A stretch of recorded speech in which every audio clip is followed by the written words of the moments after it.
नमस्कार, स्वदेश न्यूज की खास पेशकश स्वदेश सितारे में आप सभी का स्वागत है। मैं हूं आपके साथ भागीरथ साहू।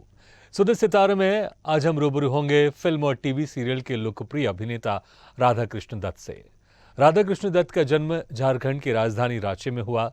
अभिनय के क्षेत्र में जाने के लिए पहले रंगमंच से अभिनय की शुरुआत की, फिर एनएसडी ज्वाइन करके अपने अभिनय को निखारा। इसके बाद मुंबई का रुख किया और टीवी सीरियल अलिफ लैला में सौदागर और चीमा देव का किरदार निभाया। फिर लोकप्रिय सीरियल धारावाहिक श्री कृष्ण में जरासंध और भगवान श्री कृष्ण बने राधा कृष्ण।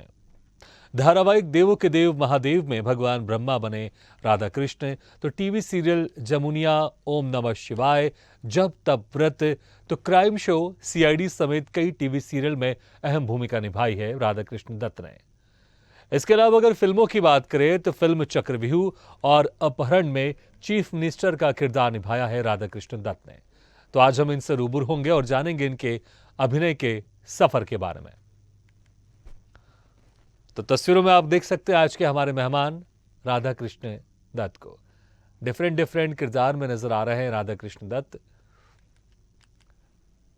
एनएसडी ज्वाइन की, एनएसडी में वहां पर 3 सालों तक अपने अभिनय को निखारा और ऐसा कहा जाता है कि एनएसडी में दाखिला मिलना बड़ा मुश्किल होता है, क्योंकि उसकी जो एडमिशन की प्रोसेस होती है वो बड़ी लंबी चौड़ी होती है और बड़ा डिफिकल्ट होता है। तो क्योंकि महज कुछ सीटें होती हैं साल भर में और पूरे देश से उसमें कई लोग दाखिला लेना चाहते हैं, लेकिन एनएसडी में दाखिला लेने में कामयाब हुए राधा कृष्ण दत्त और कई सालों तक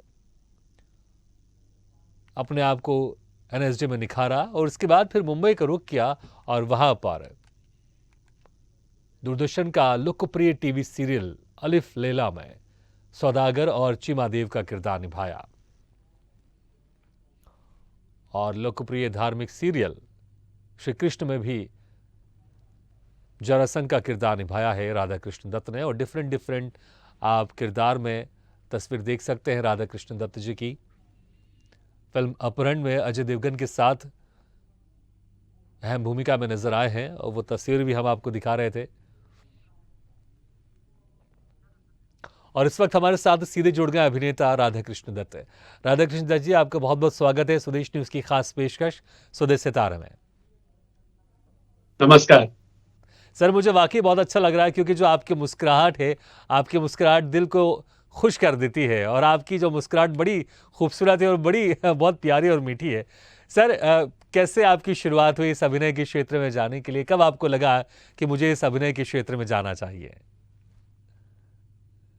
बेसिकली जब मैं छोटा था और जी रांची के एक उसको बोलते रेलवे स्टेशन है, वो किशन सिंह कॉलोनी के मोहल्ले में रहता था। जी तो हमारे रेलवे कॉलोनी के अंदर बहुत नाटक हुआ करता था दुर्गा पूजा और सरस्वती पूजा के अवसर पर। जी तो मैं जुड़ता था उसमें। तो थोड़ा शौक उस समय से इस बात के लिए हो गई कि चलो हम लोग मतलब मैं अभिनय करूंगा या नाटक करूंगा, ऐसी बात आ गई मन में। जी तो उसके बाद शुरुआत इस तरह से हो गई। फिर कॉलेज में भी मुझे अवसर मिला, फिर मैंने खुद ही डायरेक्ट किया, खुद ही लिखा भी।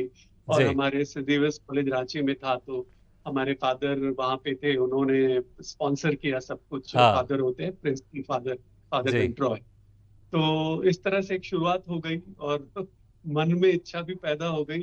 पहले से बड़ा मतलब सॉफ्ट, जैसा जैसी शक्ल सॉफ्ट है वैसे विचार भी सॉफ्ट थे। जी जी जी तो लगा कि ये अच्छा अच्छा फील्ड है, मेहनत का परिणाम मिलेगा इसमें। जी, बिल्कुल। और सर, एनएसडी में सिलेक्शन होना बड़ा मुश्किल होता है, क्योंकि ऐसा कहा जाता है कि एक बार आईएएस में सिलेक्शन होना आसान है, लेकिन एनएसडी में सिलेक्शन होना मुश्किल है, क्योंकि सीटें अगर देखें साल की तो बड़ी कम होती है एनएसडी में। तो कैसे कैसे आपके इसमें सिलेक्शन हुआ और क्या कुछ इस वक्त आपने डिफिकल्टीज देखी आपने, और क्या आपने सोच के रखा था? क्योंकि अक्सर कुछ लोग ऐसा सोचते हैं कि हम 3 साल एनएसडी में क्यों दें, हम सीधे मुंबई चले जाते हैं और वहां पर स्ट्रगल करते हैं। तो आपके जहन में भी ऐसा कुछ ख्याल था या आपको लगा कि नहीं, एनएसडी एक बहुत बड़ी संस्थान है, वहां से मैं सीख के जाऊंगा तो ज्यादा मुझे बेहतर उसमें लाभ होगा? इसमें मतलब दो बातें थी। एक जी बात तो ये थी कि मैंने एनएसडी का वर्कशॉप पहले किया हुआ था, हाँ कार्यशाला रांची में लगी थी, बीआईटी मेसरा में, तो मैंने किया था। जी तो दूसरी बात ये है कि जैसा बैकग्राउंड, अब हमारे बैकग्राउंड में कोई ऐसा था नहीं जो एक्टिंग में होगा जी। या फिर इस फील्ड में होगा, मतलब इस तरह के टेलीविजन में या फिल्म में हाँ। या क्रिएटिव फील्ड में ऐसा नहीं था।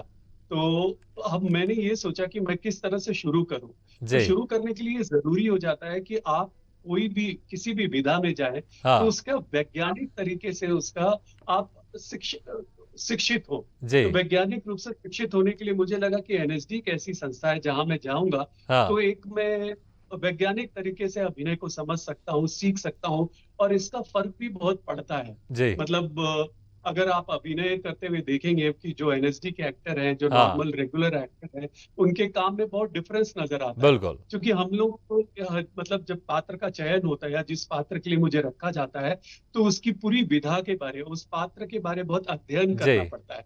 और अध्ययन के बाद उसकी छोटी छोटी बारीकियों को हम पकड़ते हैं और उसको जाहिर करने की कोशिश करते हैं, बिल्कुल। एक्सप्रेस करने की कोशिश करते हैं।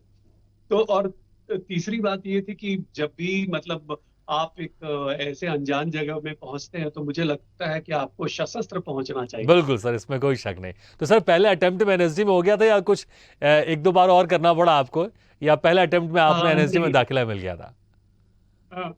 बेसिकली एक बार तो मैंने वैसी ट्रायल के लिए दिया था, तो जी। उस समय मेरा नहीं हुआ। हाँ। और फिर दूसरी बार जब हुआ तो मुझे इतने अच्छे से हुआ कि मुझे गवर्नमेंट ऑफ इंडिया का स्कॉलरशिप मिला, क्या बात है एनएसडी सर। का स्कॉलरशिप मिला, मेरे स्टेट का स्कॉलरशिप मिला, तो और साहित्य कला परिषद का भी स्कॉलरशिप मिला, तो बहुत बहुत बढ़िया सारे सर। स्कॉलरशिप एक जी। साथ मिल गए। जी। तो इस जो नहीं हुआ और उसके बीच का जो एक साल था वो हाँ। मैंने दिल्ली में जाकर के बहुत अच्छे से अभिनय के ऊपर काम किया। अच्छा। तो इसलिए इसका थोड़ा फायदा जी। हो गया मुझे। सर बहुत सारे ऐसे जी। इस फील्ड में जाने वाले कलाकार होंगे जो एनएसडी जाना चाहते होंगे।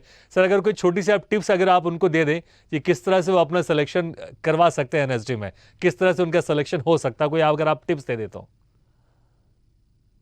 मेरे को ऐसा लगता है कि एक तो क्या आपका अनुभव बहुत काम करता है जी। और आपकी पढ़ाई की इस मामले में काम करती है। जी। तो अनुभव के हिसाब से जो भी इंटरेस्टेड है, अगर कोई चाहता है कि वो हाँ। अपने अभिनय के करियर या थिएटर के करियर को बहुत गंभीरता से लेता है, तो उसको अपने ही क्षेत्र में जहां वो है, मान लो कि वो मध्य प्रदेश में जी। भोपाल में है या फिर मणिपुर में है, सभी जगह आजकल नाटक बहुत अच्छे पैमाने पे होते हैं। हाँ। चाहे पटना में हो, दिल्ली में हो, किसी चंडीगढ़ में हो, आप किसी भी शहर में, महाराष्ट्र में है तो मुंबई में है, तो ऐसे एक ग्रुप को ज्वाइन करना चाहिए जहां उसको एक व्यवहारिक जी। प्रैक्टिकल एक्सपीरियंस हो अभिनय का। हम्म। तो उससे क्या होता है, चूंकि एनएसडी का जो क्राइटेरिया एडमिशन का वो पहला क्राइटेरिया ही है कि आपको 10 नाटकों में अभिनय करना चाहिए या जुड़ा हुआ होना चाहिए। जी।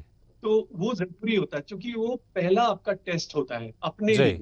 मतलब ऐसा नहीं एनएसडी के लिए, आप जब कोई काम करते हैं तो ये जरूरी होता है कि आपको अपने बारे भी पता होना चाहिए कि आप उस कार्य में कितने सक्षम हैं। तो बिल्कुल। इसको जानने के लिए आप हम्म। किसी ग्रुप में या किसी संस्था में ज्वाइन करना चाहिए और अभिनय करना चाहिए। जी। उसके बाद क्या होता है कि ये तो हो गए आपके अनुभव। उसके बाद एनएसडी एक ऐसी जगह है जहां आप सिर्फ अभिनय के माध्यम से नहीं जा सकते, आपको और भी ज्ञान होना चाहिए। जी। जैसे आपको भौगोलिक ज्ञान होना चाहिए, ऐतिहासिक ज्ञान होना हम्म। चाहिए, फिर साहित्य ज्ञान होना चाहिए। तो इसके लिए आपको पढ़ाई करनी चाहिए। अभी जी। जैसे होता है कि हम कोई किरदार करते हैं, मान लो तो हम कोई वेस्टर्न प्ले कर रहे हैं, मान लो हाँ। शेक्सपियर का कोई प्ले कर रहे हैं, जी। तो हम अगर शेक्सपियर का कर रहे हैं तो हमको यूरोप के बारे में, हम्म। 16वीं सदी के बारे में, या उस समय के कैसे कॉस्ट्यूम्स होते थे, उस समय के लोगों के पोस्चर्स क्या होते थे, बॉडी स्ट्रक्चर क्या होता था, मानसिकता क्या होती हम्म। थी, ये सारी चीजों का अध्ययन करना पड़ता है।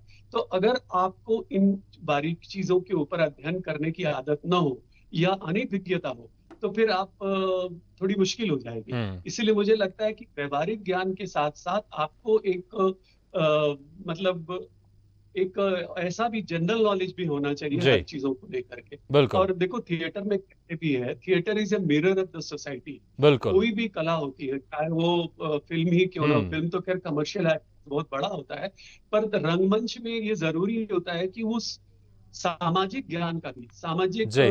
ताने बाने का भी ज्ञान होना चाहिए आपको। बिल्कुल। और सर ज्ञान के लिए पढ़ना बहुत ज़रूरी है, क्योंकि अक्सर हमने सुना है लोग कहते हैं घर में माँ बाप कि पढ़ाई लिखाई नहीं करेगा तो क्या नाटक नौटंकी करेगा।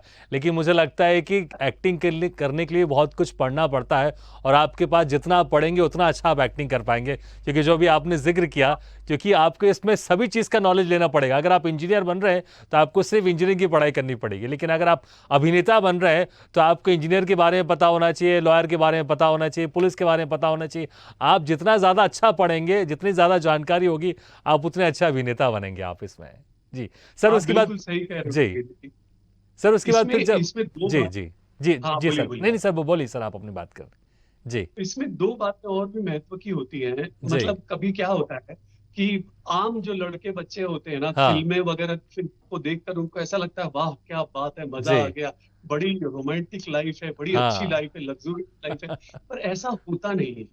लोग भले आम भाषा में कह देते हैं अरे पढ़ेगा लिखेगा नहीं तो क्या नौटंकी करेगा, जी ड्रामे करेगा, ड्रामेबाज। पर हाँ ड्रामेबाज बनने के लिए बहुत गुण चाहिए, बिल्कुल सर, बहुत गुण चाहिए। ये बिल्कुल आसान काम नहीं है। मैं तो बोलता हूँ कि एक आईएएस, आईपीएस, आईआरएस उससे भी ज्यादा आपकी मेहनत चाहिए। बिल्कुल सर, इसलिए और मैंने उस वक्त मेहनत जिक्र भी किया है कि एनएसडी में दाखिला मिलना आईएएस आईपीएस से भी बड़ा मुश्किल होता है, क्योंकि सीटें बहुत कम होती हैं, तो उसमें जी आप बताओ ना, 20 सीट होती है, 20 सीट हाँ पे पूरे एशियन कंट्रीज 14, 13, 14 हिंदुस्तान से लिए जाते हैं, बाकी बिल्कुल 6 विदेशों से लिए जाते हैं, बिल्कुल सर, जो हमारे मतलब एशियन कंट्रीज है। जी तो जी जी कैसे एडमिशन होगा? अब वहां पे दाखिला के लिए फॉर्म भी आता है, करीब 20, 30, 40 हजार आता है। तो 40 हजार में 14 लोगों का चुनाव होना बिल्कुल तो सर, एक इसलिए मैंने बहुत शुरू ही। में वही जिक्र किया कि बड़ा मुश्किल होता है एनएसडी में सिलेक्शन होना, और वो मेहनत से ही हो सकता है जिस तरह से आपकी उसमें मेहनत रही है। सर, फिर मुंबई का आपका सफर कैसा रहा? फिर जब आप मुंबई गए, क्योंकि अभी तक आप रंगमंच में थे, एनएसडी में थे, क्योंकि माया नगरी थोड़ी सी डिफरेंट है, और जब आप वहां पर गए, जो एनएसडी करके जाता है उनको बेशक उनको एक प्लस पॉइंट तो रहता है, लेकिन शुरुआत तो शायद जीरो से करनी रहती होगी, तो आपको जीरो से करनी पड़ी या कुछ एक प्लस पॉइंट जो आपके एनएसडी का था वो काम आया वहां पर आपके साथ? एनएसडी होने से एक बात ये हो जाती है कि जब सामने वाला होता है ना, वो कितना भी बेरहम प्रोड्यूसर क्यों ना हो, बुला लेता है। हाँ, बुला लेता है।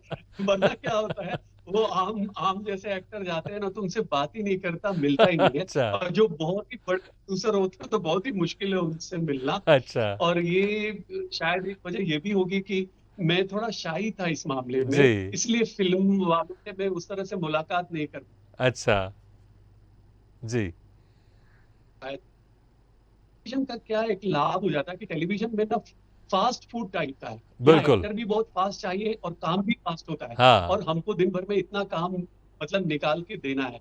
तो उन लोगों के लिए हम लोग मतलब जो टेलीविजन में जो लोग काम करते हैं, या हमारे जी हम मैं जब यहाँ पे आया था, रामानंद सागर हो, चाहे बी आर हाँ चोपड़ा हो, चाहे वो निखिल सिन्हा हो, चाहे वो धीरज कुमार जी हो, ये जी सारे लोग थे, इनको इस बात का बड़ा बड़ा भरोसा था। सागर हाँ साहब कहते थे कि अगर एनएसडी का आ गया तो हमारा 80% काम हो गया, क्योंकि जी मुझे पता है वो लंबे लंबे डायलॉग्स याद कर लेगा। वो हाँ अपने आप खुद इतना तैयार होके आएगा कि हमें मुश्किल नहीं होगी। क्योंकि बिल्कुल क्या है, जो आपका लेंथ ऑफ द वर्क है वो बहुत ज्यादा है। बिल्कुल तो सर उसमें वो ट्रायल प्रोसेस नहीं है, देयर इज नो ट्रायल हाँ प्रोसेस।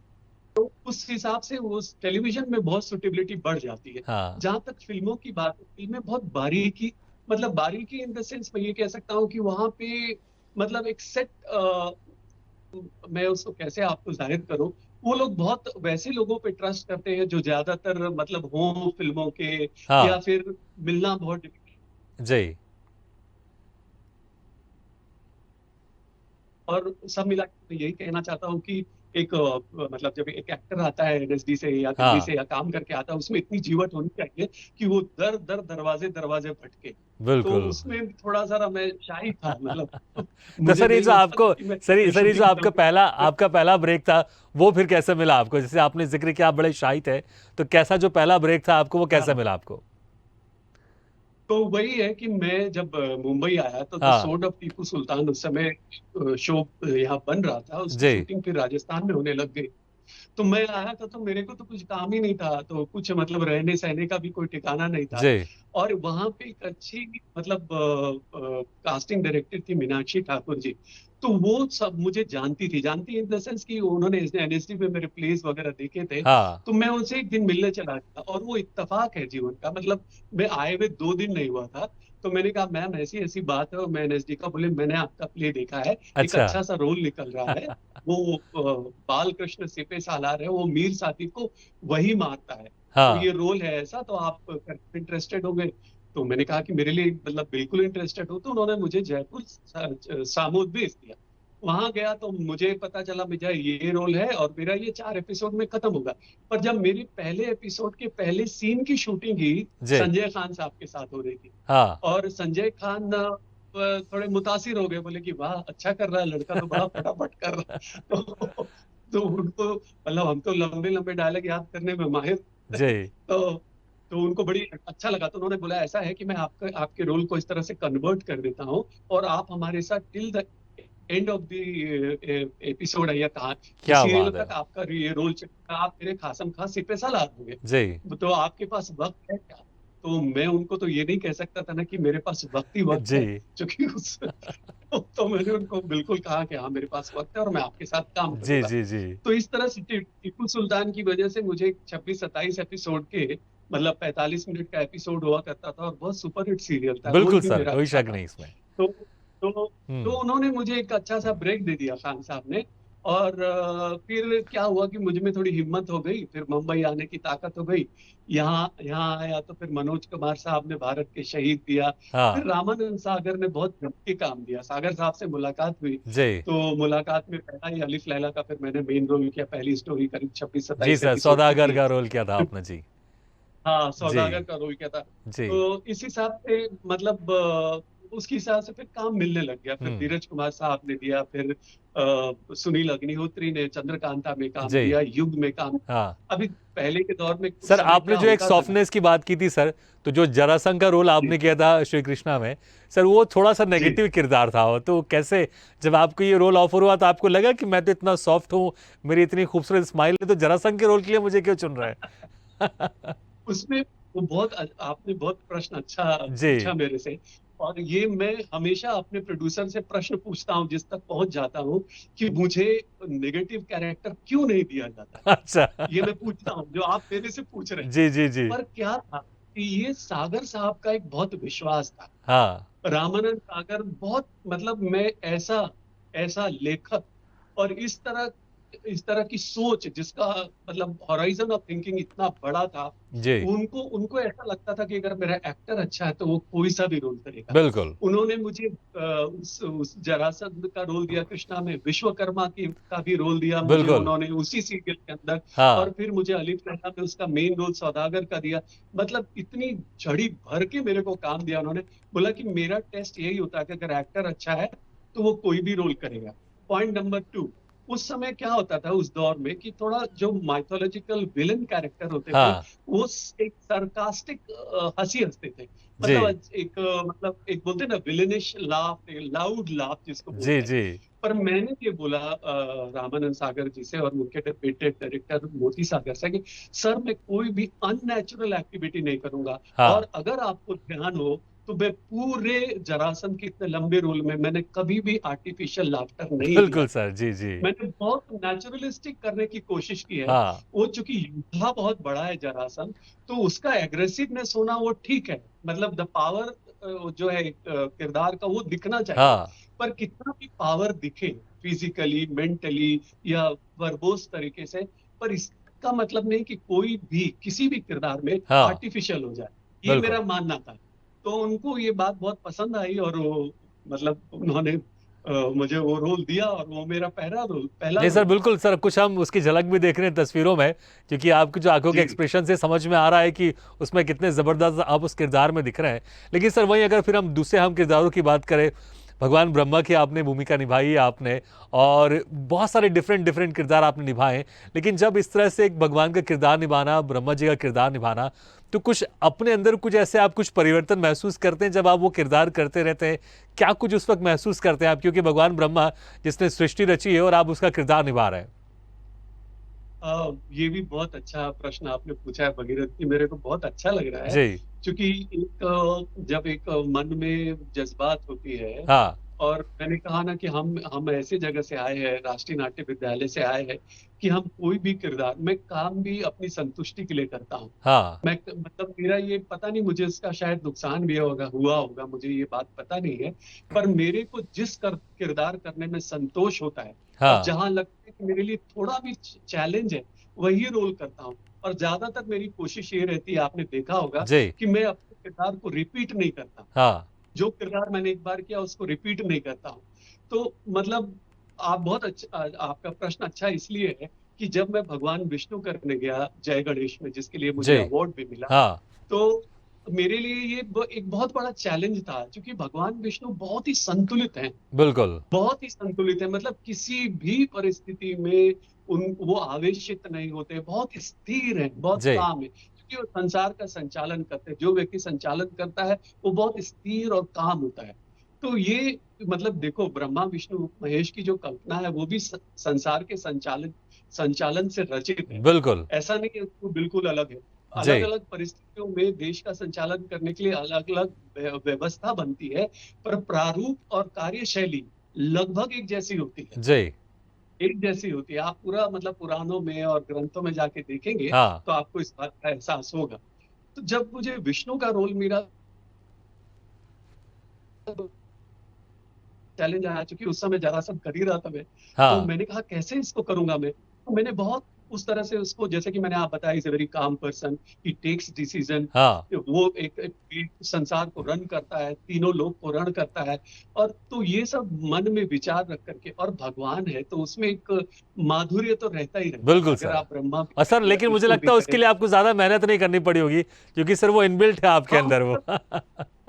एक्सप्रेशन के ऊपर में उतना मेहनत नहीं करना पड़ा। जी सर। लेकिन जो उसका मतलब संवाद का जो तर्क है, हाँ, क्योंकि देखो कभी भी मतलब ये आप तो मतलब एंकर हो। जी, जब एक डायरेक्टर है ना, तो डायरेक्टर ये देखता है कि इस व्यक्ति में कितना ज्ञान है, आप बिल्कुल। किसी चीज को कितनी गंभीरता से समझते हैं, या कोई बात कितना तर्क संगत तरीके से आप रखते हैं। जी, तो उसी लिए विष्णु के लिए बहुत जरूरी था भगवान। बात एक तो सर्वग्राह्य हो, सबसे पहले जो सबको समझ में आ जाए, और दूसरी बात हो कि बहुत तर्क संगत हो, ताकि कोई जी, ये ना कहे कि उन्होंने गलत किया, क्योंकि वो संचालन करते हैं। बिल्कुल, तो वो बात मैंने आत्मसात किया। अब जैसे ब्रह्मा का रोल किया, ब्रह्मा ऐसे हैं जिन्होंने सृष्टि का सृजन किया है। पर बिल्कुल। ब्रह्मा वैसे भी हैं कि जो उनसे मतलब आशीर्वाद लेने आता है, वो उनको आशीर्वाद देते हैं, हाँ, दे देते हैं। बाद में भगवान विष्णु है चाहे महेश है, उसका निवारण करते हैं, उससे बिल्कुल। मतलब वो करते हैं, मतलब किसी तरह से वो ठीक करते हैं हाँ, परिस्थिति को। जी, तो ये सारी बातें महत्व की होती है। मतलब जब आप किरदार का चयन करते हैं, तो ये सब, अब मुझे नारद का रोल दे दिया सागर साहब ने, जी, तो जीवन साहब का नारद का रोल के एक चुगलखोर आदमी है जो इधर उधर चुगली जी, जी, करता है। जी, जी। ऐसा नहीं है। नारद का हृदय बहुत ही कोमल था। बिल्कुल सर। नारद परिस्थिति वश होकर के ऐसा व्यवहार करता था। हाँ, नारद संगीतज्ञ था। नारद बहुत, सोचो ना, नारद के जब विवाह विवाह की बात आती है, तो उसकी विवाह नहीं होती है। मतलब इतनी बिल्कुल। मुश्किल है, पर उसका उसका दिल इतना जी, बेचैन हो जाता था कि पृथ्वी पे ऐसा हो रहा है, प्रभु हुँ, क्या करूं, नारायण जी। नारायण। ऐसी बिल्कुल दुर्दशा। सर। सर अब मुझे क्या। लगता है कि और ये जो एनएसजी में आप लोगों ने सीखा ये सब प्रोसेस यहाँ पर काम आता होगा। सर आपसे बात करके ऐसा लग रहा है कि मैं आपसे लगातार कंटिन्यू बात करता रहूँ, लेकिन सर बात करते हुए पता नहीं चला समय कैसे गुजर गया और इतने सारे फील्ड थे उस पर बातचीत नहीं हो पाई। लेकिन बहुत अच्छा लगा सर आपसे बातचीत करके, लेकिन सर थोड़ी समय की बंदिशें हैं, तो सर आपसे इजाज़त लेना चाहूँगा। और लेकिन सर आपका शुक्रिया अदा भी करना चाहूँगा कि आपने वक्त निकाल कर हमारे इस कार्यक्रम में शिरकत किया sir. Thank you very much sir. Bhagirath Bhagirathi, मैं आपका भी बहुत आभार प्रकट करता हूं, और स्वदेश चैनल के सभी दर्शकों का आभार प्रकट करता हूं। और निश्चित रूप से हम लोग फिर मिलेंगे। बिल्कुल सर। बहुत बहुत जी धन्यवाद, सर। आभार। Thank you sir. Thank you very much sir. तो स्वदेश सितारे में आज हम रूबरू हुए लोकप्रिय अभिनेता टीवी और फिल्मों के राधा कृष्ण दत्त से। अगले बार हम फिर किसी शख्सियत से मुलाकात करेंगे, तब तक के लिए दीजिए इजाजत। लेकिन खबरों का सिलसिला लगातार जारी, आप देखते रहिए स्वदेश न्यूज, सबसे पहले देश।